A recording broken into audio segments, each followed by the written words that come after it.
சிவ மகாபுராணத்தில் இன்று நாம் கேட்கவிருப்பது உபமன்யு கிருஷ்ணர் சம்வாதம்.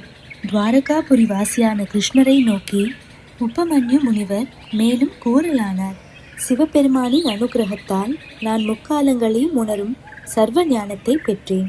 26வது தத்துவமாய் விளங்கும் மகாதேவனே பிரம்மன், விஷ்ணு, ருத்ரன் ஆகிய மும்மூர்த்திகளையும் படைப்பவர். தன் வலது புறத்திலிருந்து பிரம்மனையும் இடது புறத்திலிருந்து விஷ்ணுவையும் இதயத்திலிருந்து பிரளயகால ருத்ரனையும் அவர் தோற்றுவிக்கிறார். அவர் எல்லாவற்றையும் கடந்து எங்கும் வியாபித்திருக்கும் சர்வ வல்லமையுள்ள பரம்பொருளாவார். முன்பு பலரும் சிவபெருமானை ஆராதித்து தங்களுக்கு வேண்டிய வரங்களை பெற்ற வரலாறுகளை உபமன்யு முனிவர் கிருஷ்ணருக்கு விவரித்தார். இரண்யகசிபு சிவனை நோக்கி 10 லட்சம் வருடம் தவமிருந்து தேவர்களுடைய ஐஸ்வர்யத்தையும் சர்வேஸ்வரனுடைய அனுகிரகத்தால் அடைந்தான்.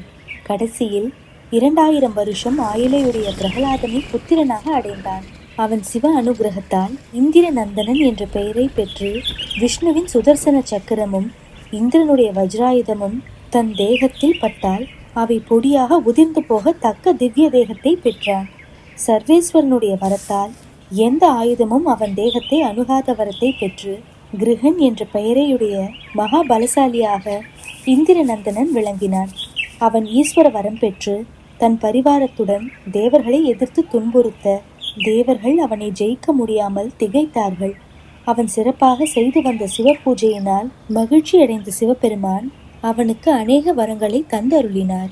கண்ணா, பிரம்மனால் படைக்கப்பட்ட சதமகன் என்ற தைத்தியன் சிவபெருமானை குறித்து 100 ஆண்டுகள் கடுந்தவம் செய்து அவர் அருளால் 1000 நகரங்களை அடைந்தான். பூர்வத்தில் வேதங்களில் பிரசித்தி பெற்ற யாக்ஞவல்கிய மகரிஷி சர்வேஸ்வரனை ஆராதித்து உத்தம ஞானத்தை அடைந்தார். வேத வியாச பகவான் சிவார்ச்சனை செய்து ஈடு இணையற்ற புகழையும் ஞானத்தையும் அடைந்தார். அத்திரி முனிவரின் மனைவி அனுசூயை சிவபெருமானை குறித்து 300 ஆண்டுகள் கடுமையான தவமிருந்து தத்தாத்ரேயர், சந்திரன் மற்றும் துர்வாச முனிவரை புத்திரர்களாக பெற்றாள். விக்கர்ணன் என்ற முனிவர் 9000 ஆண்டுகள் சிவனை ஆராதித்து அழியாத புகழையும் தன் குலத்தில் உலக ரக்ஷகர் பிறப்பார் என்ற வரத்தையும் பெற்றார். பரசுராமனும் சிவனை ஆராதித்து தன் தந்தையை கொன்ற சத்திரிய வம்சத்தை 21 முறை நாசம் செய்யும் மழுவாயுத வலிமையை பெற்றார். வசிஷ்ட முனிவரின் சாபத்தால் 25,000 ஆண்டுகள் காட்டில் மிருகமாக அலைய நேரிட்ட ரிதஸ்மதன் என்ற ரிஷி சாப விமோச்சனத்திற்காக சிவபெருமானை நோக்கி பிரணவ மந்திரத்துடன் தவம் புரிந்தார். அவனது பக்திக்கு இறங்கிய சிவபெருமான் அவனுக்கு மிருக முகத்துடனே கூடிய கணநாதன் பதவியையும் அனிமாதி அட்டமா சித்திகளையும் தந்து அனுகிரகித்தார்.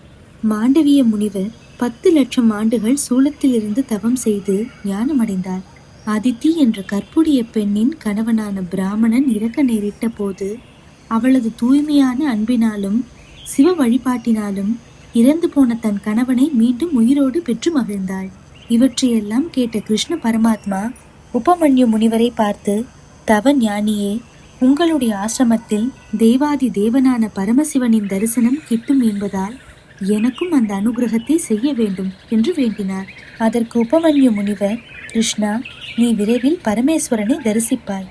உனக்கு சிவபெருமானை சிறப்பாய் வழிபடுவதற்கான தகுதியை தரும் சிவதீட்சை என்னும் மந்திர உபதேசத்தை நான் செய்கிறேன் என்று கூறினார். அதன்படி கிருஷ்ணருக்கு உபமன்யு முனிவர் 9 நாட்கள் நியமங்களுடன் கூடிய தீட்சையை அளித்தார். தீட்சை பெற்ற கிருஷ்ணர் ஜடாதாரியாக மாறி காவி ஆடை அணிந்து கையில் யோகதண்டம் ஏந்தி சிவபெருமானை குறித்து கடுமையான தவத்தை மேற்கொண்டார். 1ஆம் மாதம் ஆகாரமின்றி தவம் இருந்தார். 2ஆம் மாதம் நீர் மட்டும் அருந்தினார். 3 மற்றும் 4ஆம் மாதம் காற்றை மட்டும் சுவாசித்தார். 5 மற்றும் 6ஆம் மாதம் ஒற்றை காலில் நின்று கைகளை தூக்கி கொண்டு பேரொளி வீசும் விரல்களுடன் கடுமையான தவத்தை தொடர்ந்தார். 16வது மாதத்தில் கிருஷ்ணனின் தவத்திற்கு இறங்கி சிவபெருமான் பார்வதி தேவியுடன் சந்திரசேகரராக கோடி சூரிய பிரகாசத்துடன் நந்தி வாகனத்தில் எழுந்தருளி காட்சி தந்தார். தேவர்கள், கந்தர்வர்கள் மலர் மாறி பொழிந்து சிவனை துதித்தனர். கிருஷ்ணரின் பக்திக்கு மகிழ்ந்த சிவபெருமான் அவருக்கு 8 வரங்களை அனுகிரகித்தார். பார்வதி தேவியும் கிருஷ்ணரை வாழ்த்தி அவரிடம் 16,000 மனைவிகள் அன்போடு திகழ்வர் என்றும் அவரிடம் இருந்து பிரத்யும்னன் என்ற சிறந்த மகன் பிறப்பான் என்றும் பல நன்மைகளை வரமாய் அருளினாள். இவ்வாறு சிவபெருமானின் பெருமைகளை ஸ்ரீகிருஷ்ணருக்கு எடுத்துரைத்த உபமன்யு முனிவர், கிருஷ்ணா, நீ வேண்டிய வரங்கள் அனைத்தையும் பெற்றுவிட்டாய். இனி உன் துவாரகை நகருக்கு செல்வாயாக என்று விடை கொடுத்தார். கிருஷ்ணரும் முனிவரை சாஷ்டாங்கமாக வணங்கி தன் நகருக்கு திரும்பினார். இக்கதையை சூத முனிவர் நைமிசாரண்ய முனிவர்களுக்கு கூறி நிறைவு செய்தார். சிவபெருமானின் பெருமைகள் என்றென்றும் தொடரும். ஓம் நம சிவாய.